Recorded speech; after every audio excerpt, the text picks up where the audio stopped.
I am Dr. Kirk Hinkley. I am a emergency physician in the northeast corner of Pennsylvania, just north of Scranton, Pennsylvania. I'm also the director of education for Vapotherm. I am hosting a panel regarding Delta variant and COVID and the experiences of our clinicians. I'd like to just start with kind of a short introduction. If we could start with Dr. Raymie. Yeah, my name's Rebecca Raymie. I'm a pediatric emergency physician in Columbus, Georgia. I'm also the chief of pediatrics here. We have a separate pediatric emergency department and children's hospital within a community hospital. And Dr. Gonzalez. Hi, everybody. My name is Mike Gonzalez. I'm an emergency physician in Houston, Texas, and I'm medical director of a large community hospital, volume approximately 70,000, with a separate pediatric emergency department as well. And Dr. Greenberg? Hi, I'm Jeremy Greenberg. I'm an adult ICU doctor at a tertiary referral center in southeastern Tennessee. And Dr. Mystery? I am in West Florida. I am a dual boarded EM and pediatric EM physician. I work in a 4-hospital system where we have a 50,000 volume children's hospital, 90,000 volume adult, and then 2 smaller community hospitals that have a volume of 70 and 45,000 respectively. So you guys probably noticed that you've been geographically selected for your experiences. I'm in Pennsylvania in upstate New York, and second go round with COVID is just really starting here. So we want to know what it's been like working in the departments now that Delta variant has been surging through the summer. So if you want to just, Dr. Misery, we'll go in reverse order and maybe give us a little exposure on what the pediatric experience is like. Well, I spent the first probably 13 or 14 months of COVID probably on the adult side. So I came to at least some experience when it came in for the pediatric surge that we've been having. It's been the surge somewhat increased as school started. Most respiratory viruses moved from south to north because of how school starts in the warmer weather. But for us, we've seen lots of sick kids. Lucky for us, it hasn't really equated into hospitalizations, ICU admissions, and deaths, which is a good thing. But I think we just have a large caseload that's been was somewhat unexpected when this thing started in the summertime. And Dr. Raymie? Yeah, I only work in pediatrics, and it's funny when we're talking about volume. Our volume in my community pediatric emergency department was about 35,000. And the numbers we're seeing right now, it's going to be way higher than that. We had gone down to nothing last summer. People were staying home and not getting sick. And then the combination of people kind of letting their guard down, and then all the winter viruses that we didn't see during the winter, we started to see this summer. So our volume has just exploded. And not just with COVID, but with other respiratory viruses as well. As you all know, rhino, enero, RSV. Dr. Gonzalez. Yeah, our experience in Texas has been much like Florida. This is really the third wave for us of COVID, and we are seeing similar patterns. We really had gone down to minimal COVID admissions and really minimal COVID visits in the emergency department in early July. And then I was oddly enough out on a vacation that week of July, and then came back to almost a completely different world that was reminiscent of the surge we had in the winter time. And we absolutely have seen a peak of generally wintertime viruses. And now our volumes, both on the adult and the pediatric side, are surpassing even the second larger wave for us in Texas. So we're seeing increased hospital visits as well as hospitalizations. How about the ICU experience, Dr. Greenberg? So this is our third wave where I'm at, and it's hands down our busiest. We're really in a crunch for beds. We've turned all but one of our subspecialty ICUs into COVID units. We've turned our PACUs into COVID ICUs. So things are pretty rough in Tennessee at the moment. So I guess in general for the panel, what's different this time around? It seems like the numbers are higher. There's more pediatric patients involved here. What is different in your experiences? And we'll stick with you, Dr. Greenberg. So we're seeing a much, much younger patient population this go round. During waves 1 and 2, our average age was late 60s, early 70s. And now the vast majority of our patients are in their 30s, and we're seeing some as young as 20s, and we're actually seeing quite a bit of pregnant patients in their third trimester. So lots of comorbidities, advanced age with the first two, much younger, what we would normally consider healthier patient population this go round. Mike? Yeah, similar experience. The demographics have definitely shifted younger. They're completely missing all of the comorbidities that we saw in the first surge. We're absolutely seeing the vast preponderance of patients that are requiring hospitalization and critical care level supports being in the unvaccinated population as well. Dr. Raymie? Yeah, same. So unfortunately, a large proportion of my patients are not eligible for the vaccine because they're younger than 12. And about half of the kids that are really sick don't have any comorbidities. In the teenagers, we're seeing the obese population of the kids that tend to get a little bit sicker with it. And then the other population is those less than 2, who again are unfortunately not eligible to be vaccinated. But I can tell you in our hospital, in our adult population, almost everybody that's in the hospital is unvaccinated. And John?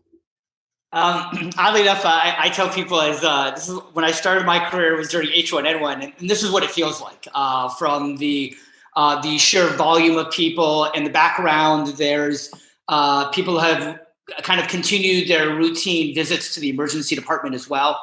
I mean, I had my last ED shift, the first 6 people I saw all came in for belly pain. And then the next 15 were COVID. And that's kind of been the go around, is that people have gone back to living their normal lives. And COVID's kind of somewhat in the background. And I'm not sure whether it's fatigue, whether it's a lack of people turning on the news. But that's probably been one of the most surprising things, is that with the 2 previous waves, the number of people who came into the ER for the typical types of complaints weren't coming in. And there was just a lot of COVID. Now it's a lot of people coming in for the routine ER complaints and a lot of COVID on top of that. My wife's an epidemiologist. I jokingly told her between vaccinations and herd immunity, I wasn't expecting this many people to get sick with this third wave.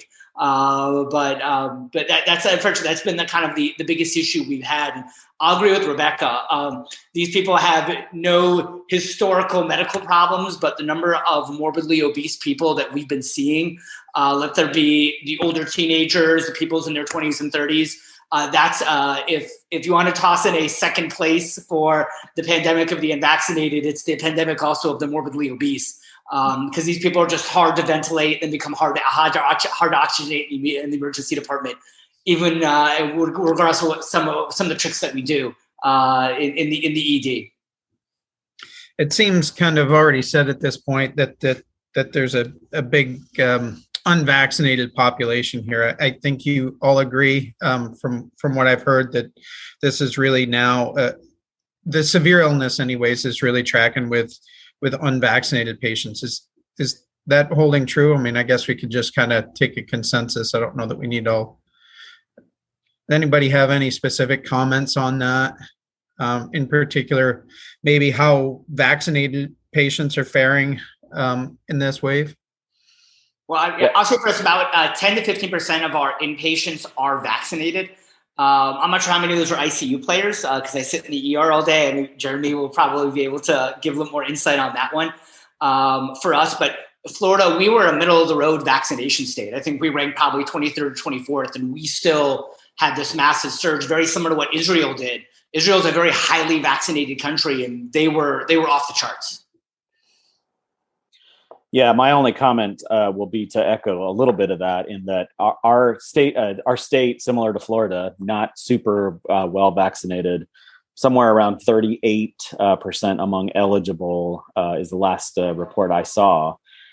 In the greater Houston area, it's a little higher. Last thing I saw reported was somewhere around 52% of eligible receiving the vaccine.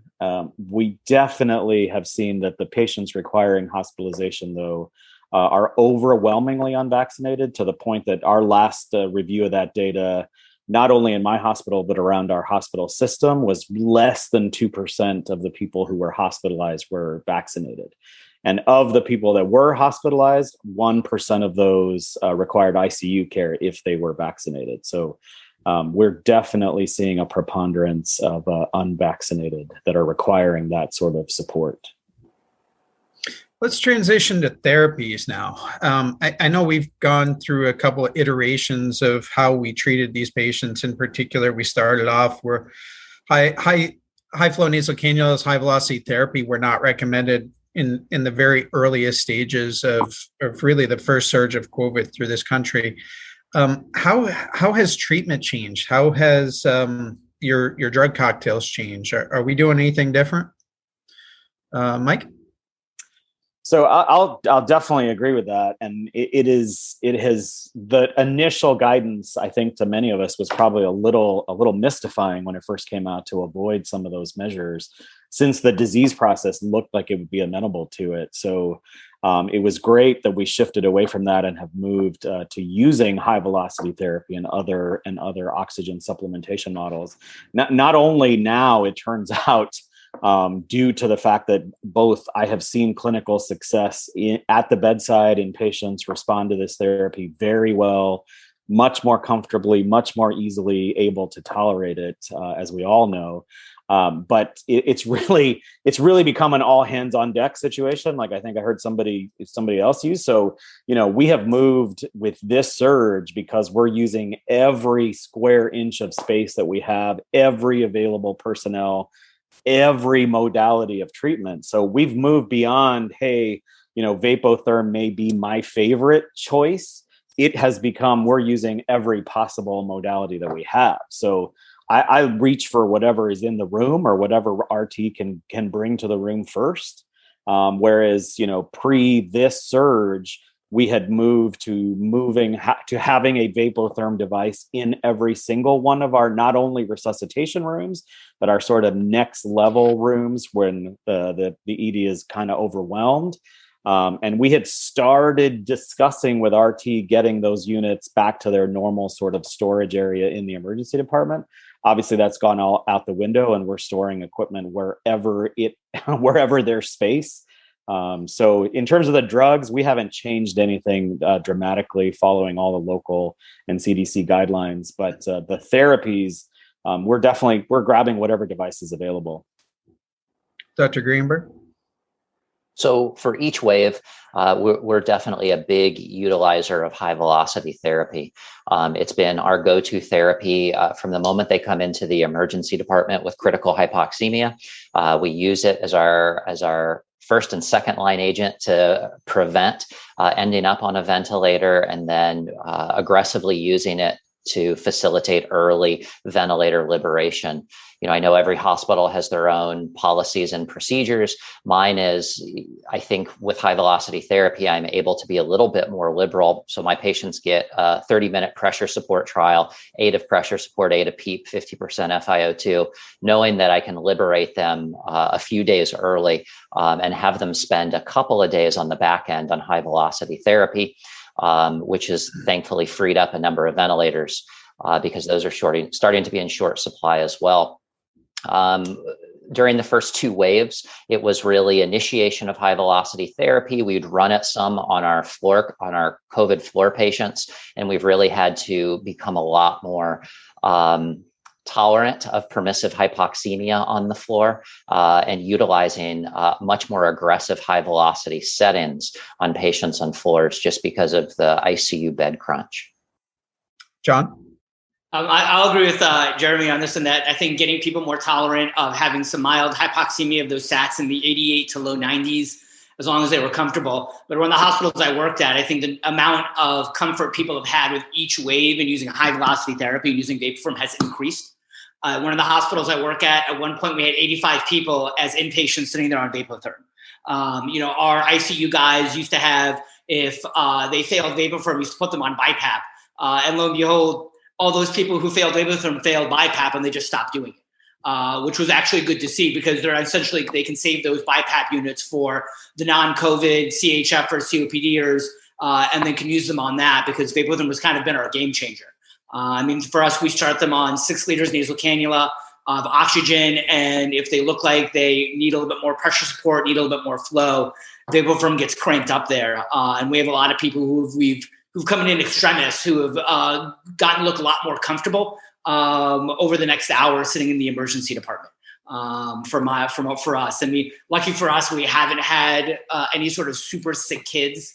I can't push that. So we've had some bronchiolytics that we've had to use Vapotherm that are probably most likely RSV and carry a co-infection of COVID. I know the chair of pediatrics at Tulane questioned whether there was a synergistic property between RSV and COVID-19 and some of these sicker bronchiolytics, which may be a possibility. But outside of that, haven't really had isolated COVID patients who have required Vapotherm at the pediatric level. Rebecca? Yeah, so we've always used high velocity therapy in our respiratory, particularly infants with respiratory illness. So it's really been nothing new for us. And as I mentioned before, we are seeing a lot of non-COVID respiratory infections in a season that's not typical. Right now, we have 3 kids in our intermediate care unit on Vapotherm. None of the 3 has COVID. I think 2 of them have RSV and 1 has rhino. It's just a different time of year for us. But the big thing about my hospital is that we are a community hospital. So we have an intermediate care unit that's staffed by pediatric hospitalists. So the big thing about Vapotherm is that it gives us the ability to keep the kids here because once they're intubated, they get transferred to either Atlanta or Birmingham. So that's why it's always been such an important therapy for us because it allows us to keep the families here rather than having to send them 2 or 3 hours away from home. Most people start or use a threshold of 6 liters nasal cannula as their threshold for using high velocity therapy. Can you guys comment on how you might decide to initiate this sort of treatment on your COVID patients? Dr. Greenberg? Both oxygenation and ventilation. And I think that where it's really most valuable or where we're really quick to use it is anybody who's got high work of breathing, and not just tachypnea, but somebody who's got tetanic contraction of the sternocleidomastoid or evidencing other increased use of muscles with respiration. Even if they're not that significantly hypoxemic yet, if they're evidencing any respiratory distress, we're going right to high velocity therapy. Great. Rebecca? Yeah, we do the same thing. If an infant comes in or a toddler comes in with retractions, nasal flaring, and it's really the first thing we do. Our respiratory therapists are so ready to support us with that it becomes our first line therapy. And of course, with kids, 6 liters is a lot, especially in a little baby. So we tend to start with Vapotherm if they need anything more than 1 or 2 liters. Okay, Mike? Yeah, so the only thing I'll add to that is that we really have had a similar experience in that having that threshold has been pretty common, I think. And our experience during the last surges has made us really so comfortable with using high velocity therapy. And for me, definitely preferentially Vapotherm, that the most common scenario is they'll arrive either via EMS, right? And they're on some form of either super high, 10 liters by nasal cannula, or they're already on a non-rebreather mask and, mixed tolerance with that. But to Dr. Greenberg's point, really showing some increased work of breathing effort. And so often, if those are the kind of patients I'm landing directly from an EMS unit and they're still talking to me, then I transition them immediately upon arrival. And that's where, for me, all of my physicians have become both not only comfortable, but experts at really setting up a Vapotherm device from beginning to end, right? So we keep them in our rooms. We know how to all wire them up get them going without any RT support. Not that we don't have great RT support in our hospital, we do.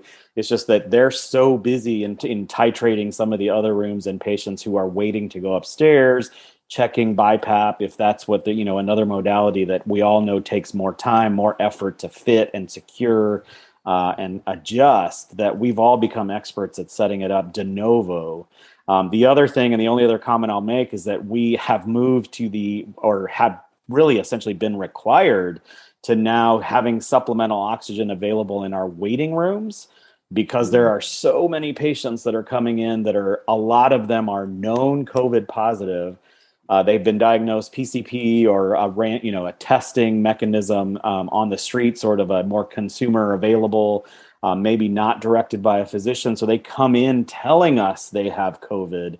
And then immediately on triage vital signs, we find they're hypoxic. So we'll move those patients who we may not have room for during the busiest times of the day to what we've kind of politely termed an oxygen bar in our waiting room, where we need to give them something and we don't have a room available yet. And so we try to make that minutes to an hour at the most, but we provide that supplemental oxygen in the waiting room while we're getting more critical patients either via EMS or who walk in the door.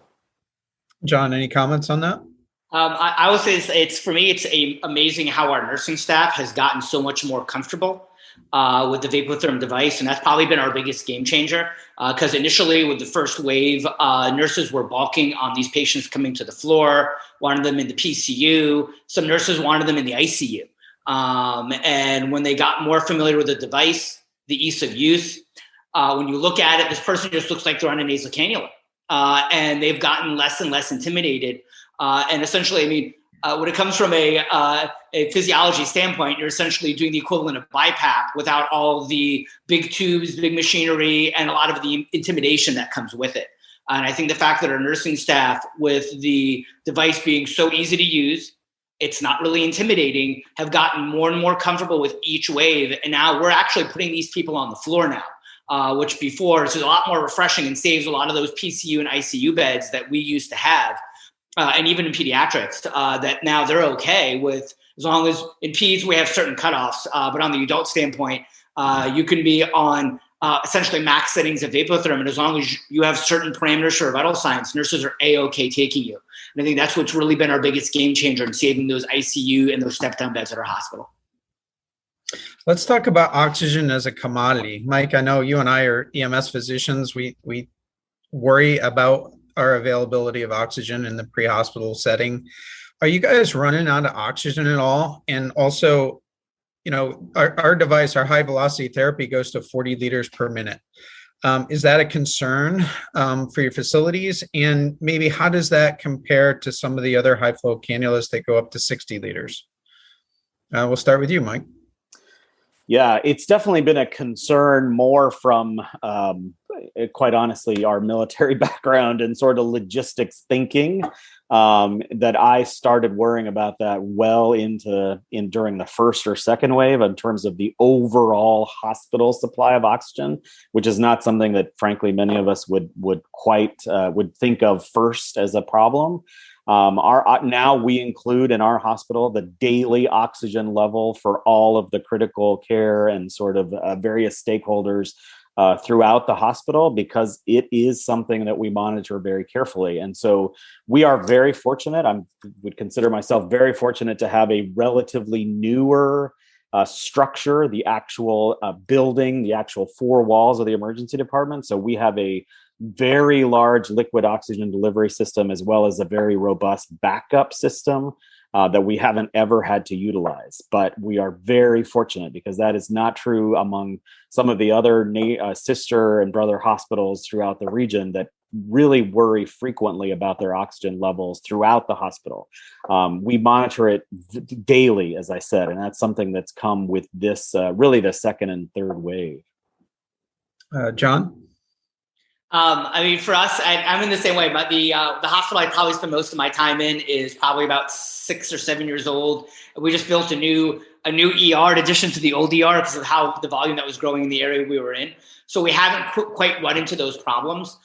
What's great is a lot of the EM physicians in our group, we kind of come out of more of the surgical model of ICU care than the medical model, where we use a lot of come from both like the idea of flow and pressure support, and very, very quickly to accept a good amount of hypoxemia in these patients.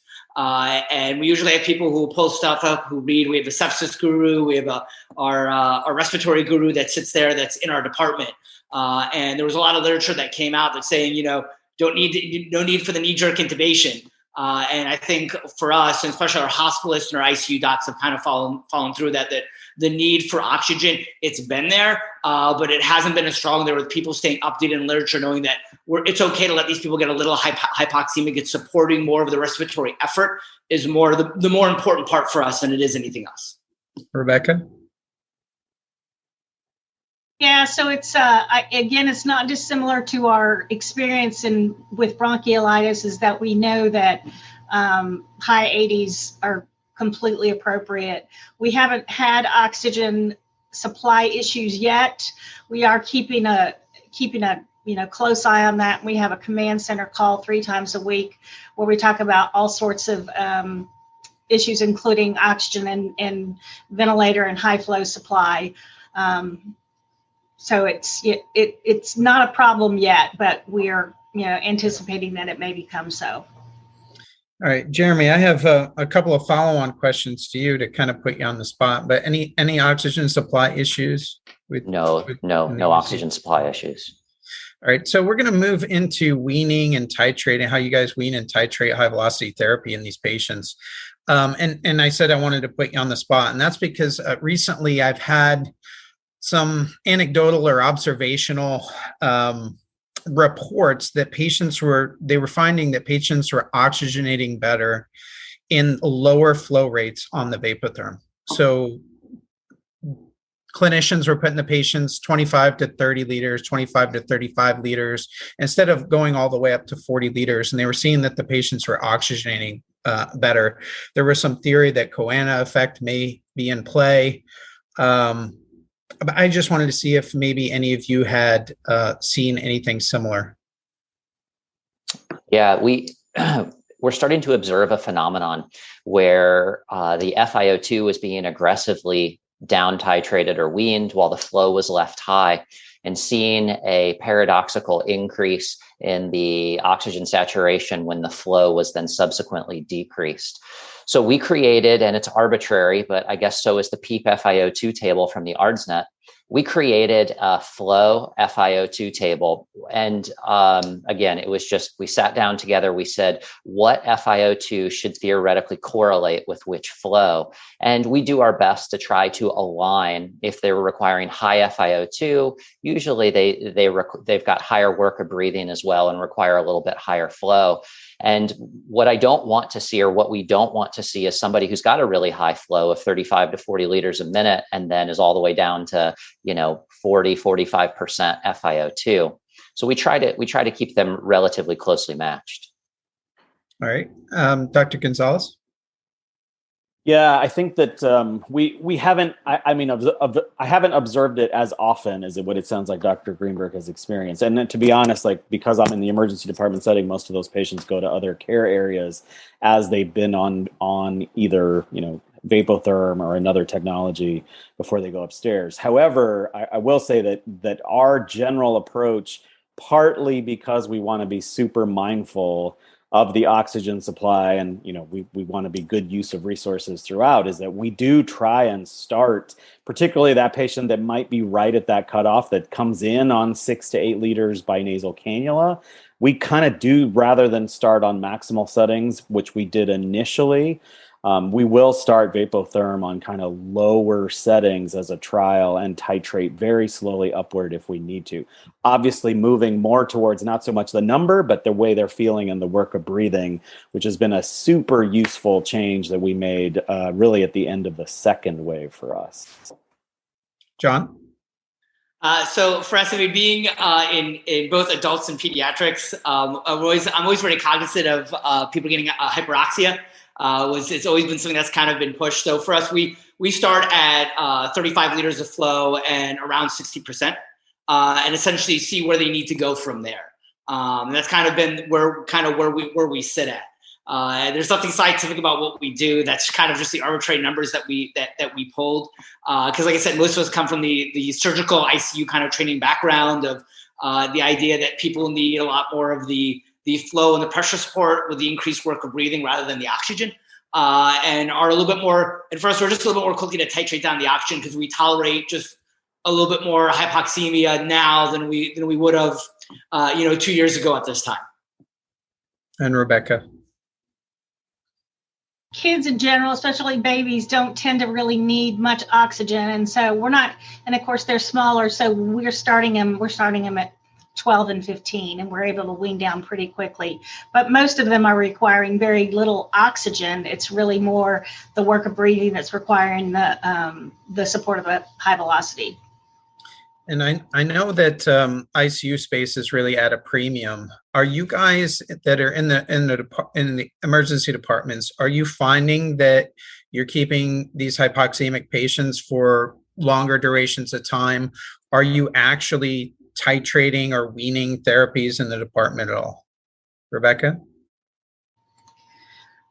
From a pediatric standpoint, we are not needing to keep them because our children's hospital has not been full. Although our adult side has been, holding 16, 17 ICU patients in the emergency department. Fortunately, in pediatrics, that hasn't been the case. Now, I can tell you at the tertiary centers that we refer to, they are having difficulty with overflowing ICUs. So they're definitely doing some adjustments in the emergency departments. And John? I think for us, we actually shut down our peds floors at one of our community sites. So we actually have to ship everything out. So those patients sometimes take a little while. For us, every hour I have a patient, let it be on Vapotherm or some sort of respiratory support, I check on them to see if there's a mechanism of me titrating them down. And that's our biggest thing, because for pediatrics, if we have them on high flow, we could be waiting upwards of 5 or 6 hours for transport, which is very, very, very difficult. So at those moments when we start getting those kids turned around, if we can go ahead and get them off the high velocity or high flow device that they're on, it makes it easier for us to set arrange transport and kind of get them out to the tertiary pediatric facility more than anything else. When it comes to ICU, we usually have probably 1 or 2 boarders on the overnights on most nights. And most of those patients are either on BiPAP or they're intubated. When it comes to high velocity patients, those patients are looking for us either going to PCU beds or if not going to the floor. So like I said, our nursing staff and our RTs have gotten very comfortable managing these people, even at max settings. So for us, those patients being boarders have not been an issue this third wave. And Mike? Yeah, absolutely. Use of Vapotherm. And really, I think it centers around the comfort level, not only of our nursing team, our RT therapists, as well as our hospitalists and intensivists, have all become much more comfortable and obviously familiar with Vapotherm in the institution. So it has really allowed us to keep people out of very critically short spaces like ICUs. So there's definitely some of those patients that would have gone in the pre-COVID world would have gone straight to an IMU or intermediate care area just by the very definition of having a high flow or high velocity therapy applied to them. We're seeing a lot more where those can be managed on the floor. Sometimes, I mean, to be fair, we do have some COVID areas that are now staffed by not only hospitalists and RTs who are very familiar now that we're in our third wave, but having the therapy, and it's so easy to use, and many of us are so experienced with it that it's allowed us to free up space that would have been tied up with some of these patients. And I'll add, I have friends of mine in other states that manage critical access facilities. And like I said before, the lack of there's no visual intimidation of these patients. The Vapotherm device is very easy to use. And they've convinced their critical access hospital and their critical access hospitalists to actually hold on to these patients. And never in a million years would these people hold on to anyone on BiPAP, on 100% non-rebreather. And this was pre-COVID. And now with COVID, The people with CHF, straight COPD, or even COVID patients could be on max Vapotherm levels. And their hospitalists, their nursing staff, their RTs are not intimidated by the device. And this is in critical access facilities, which is saving lots of bed space at some of these tertiary hospitals out in flyover states and out in God's country. So I've heard the term overflowing ICUs quite a bit. And I'll tell you what's happening in the Northeast, where COVID is not spilling out of our ICUs, but our ICUs are contracted because of staffing issues, right? So I think COVID has really accelerated travel nursing and, kind of an influx of the nursing staff from the north to the south or moving with these surges. Are you guys having any issues staffing either your departments or the ICU, Jeremy, since this has gotten underway? Jeremy? Yes, we are. I'm sure, like so many other hospitals, our most valuable resource, our nursing staff, is just really, really shorthanded right now. And Mike?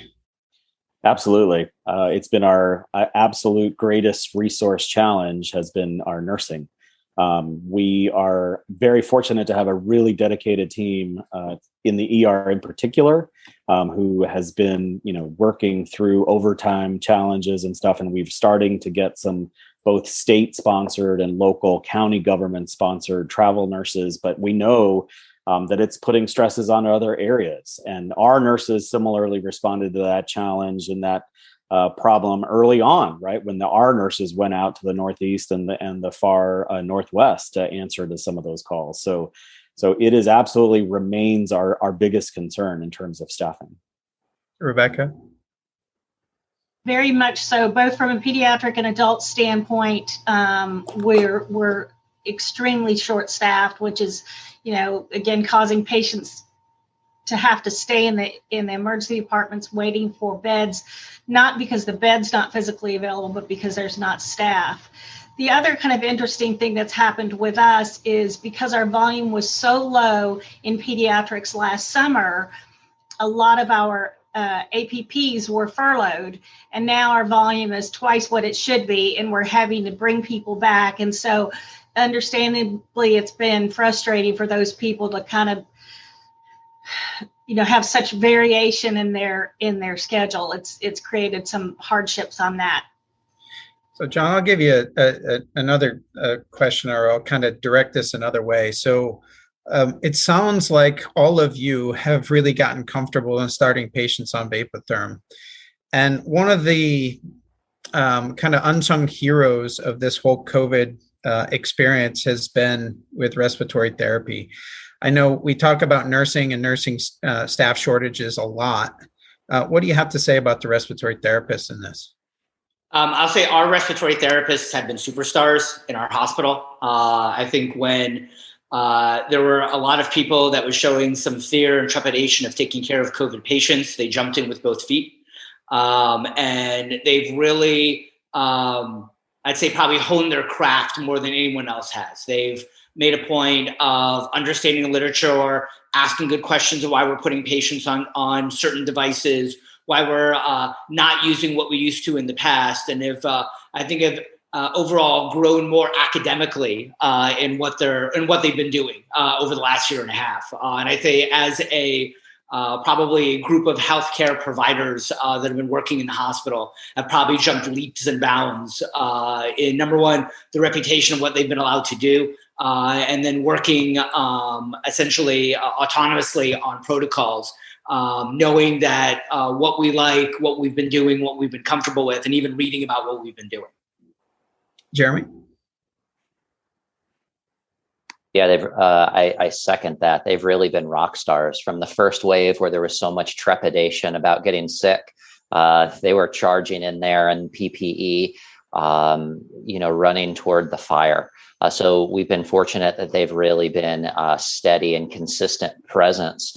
I think comfortable more than anybody else with getting coated with respiratory droplets.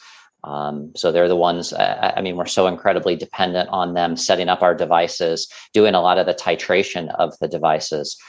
So mad props and love to all the RTs out there. Yeah, Mike or Rebecca, any more love for our RTs? Absolutely. Not only have they risen to the challenge, they continue to impress us with how they have recognized titrating therapy, as well as we depend on them regularly as they round in the ED, particularly of patients that are boarding, waiting to go upstairs.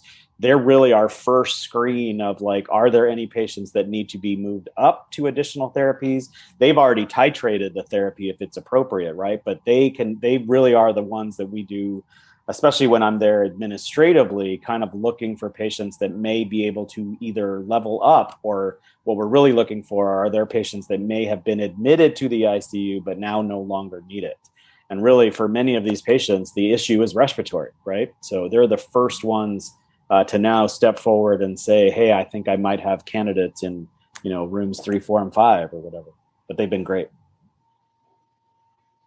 I would Rebecca? just agree with what everyone else has said.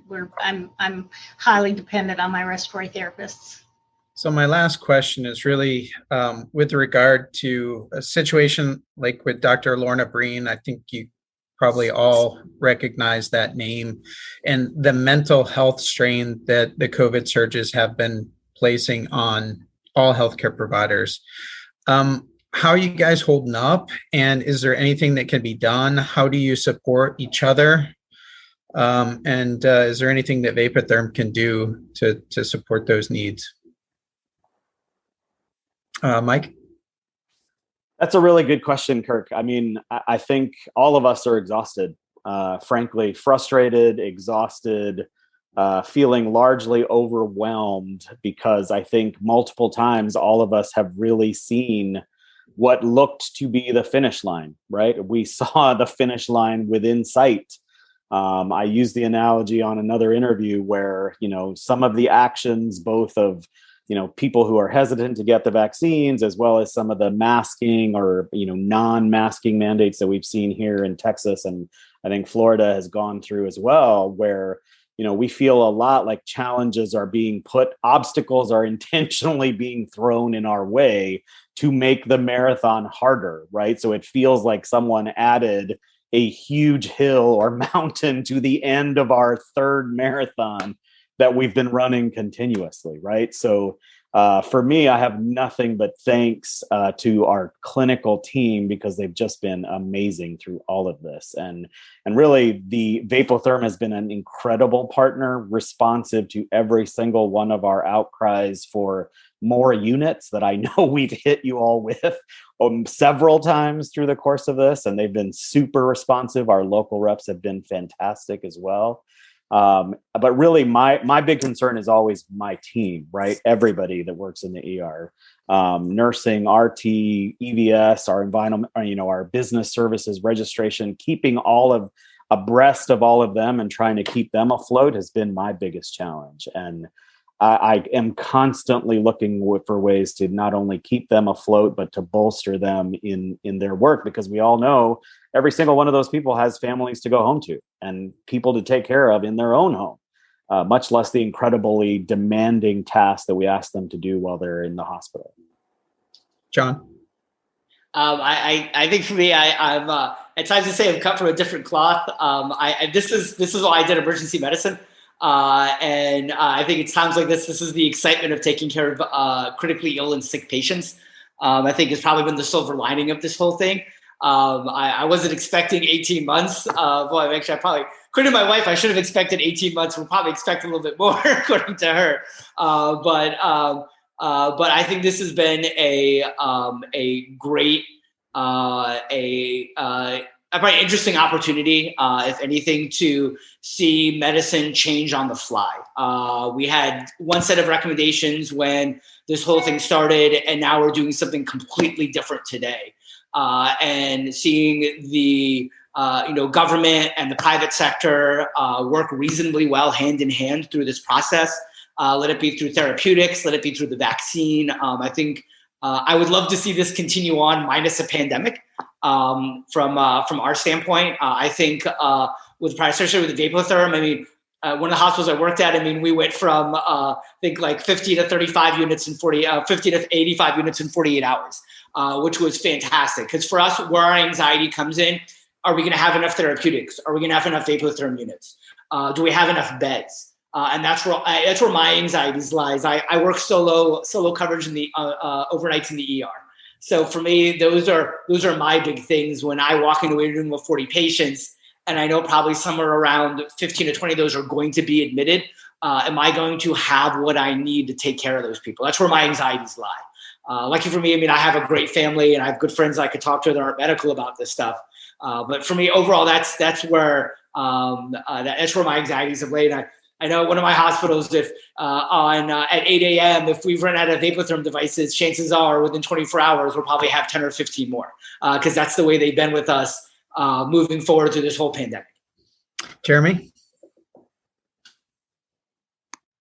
Vapotherm's been great. We ran out of units within 48 hours, had 40 more units up and running. So thank you so very much for that. I appreciate all the hard work, time, energy, and effort that goes on behind the scenes to make that happen. We're in our highest numbers that we've ever seen. And I think that while there's a degree of exhaustion, it's palpable. You can see it, you can feel it. I think that because the numbers are so high, everybody's riding that wave of adrenaline. What I would certainly like to see, whether it's from healthcare workers themselves, the local community, Vapotherm, anybody, is a return to that support of healthcare workers. Whenever this pandemic first started, you'd come home at shift change and you'd hear people cheering in the streets, clapping, thanking you for what you do. And there's been this interesting transition and change in which now you're not only caring for patients to a greater extent, but it's also being done with this degree of worry and skepticism on their part that you're somehow out to get them or making huge dollars or money from big pharma somehow. I think that everybody should continue to advocate that, all healthcare workers, no matter what your role is in the hospital, are still heroes. They were before and will continue to be so long as this pandemic is ongoing. And Rebecca? Yeah, I think living in one of the one of the least vaccinated states in the country, it's very tiring to go out, to go to the grocery store knowing that 30% of the population is vaccinated and almost nobody but me is wearing a mask, and that gets really tiring. And across the river in Alabama is the least vaccinated county in the country. So for me, it's almost, you feel safer at the hospital because everybody's wearing a mask. The only reason I don't have one on right now is because I'm in my office with the door shut. But that's been one of the tiring things in this geographical region. Yeah.